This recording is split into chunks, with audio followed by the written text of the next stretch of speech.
রূপবতী বাংলাদেশ, রূপের যেন নাই শেষ। পূর্ব দিগন্তে সূর্য ওঠার সাথে সাথে এখানে বেড়ে যায় কর্মব্যস্ততা। এখন শীত মৌসুম, তাই গাছি ভাই খেজুর গাছের রস সংগ্রহে ব্যস্ত সময় পার করছে। ভোর হতে না হতেই গবাদি পশু নিয়ে মাঠে চলে যায়। এদেশের চরাঞ্চল গুলোতে ব্যাপক চারণভূমি রয়েছে এই গবাদি পশুর জন্য, তাই তারা এখানে পর্যাপ্ত খাবার পায়। গানের দেশ, ধানের দেশ, পাখির দেশ আমাদের এই বাংলাদেশ। এদেশে যেমন রয়েছে আবাসিক পাখি, তেমন রয়েছে প্রচুর অতিথি পাখি। এই অতিথি পাখিগুলো প্রত্যেক শীত মৌসুমে এদেশের আনাচে কানাচে দেখতে পাওয়া যায়। বিশেষ করে চরাঞ্চলগুলোতে প্রচুর পরিমাণ অতিথি পাখি আসে।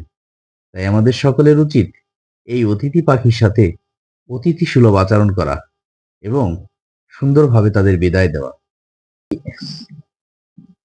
বর্ষার মাঝামাঝি বা শেষের দিকে এই নালখালগুলো থেকে প্রচুর দেশি মাছ ধরা পড়ে। তেমনি নদী থেকেও সারা বছর মৎস্য আহরণ চলতে থাকে। মৎস্যজীবীরা এই নদীর উপর নির্ভর করেই বেঁচে থাকে। সন্ধ্যা হলে পাখিরা যেমন নিরে ফেরে, তেমনি মানুষগুলো তার ঘরে ফেরে। এই চমৎকার দৃশ্য দেখে একটি কবিতার দুটি লাইন না বলে পারছি না। সতত হে নদী তুমি পড়ো মোর মনে, সতত তোমার কথা ভাবিয়ে বিরলে। ধন্যবাদ সবাইকে। ভালো থাকবেন, সুস্থ থাকবেন।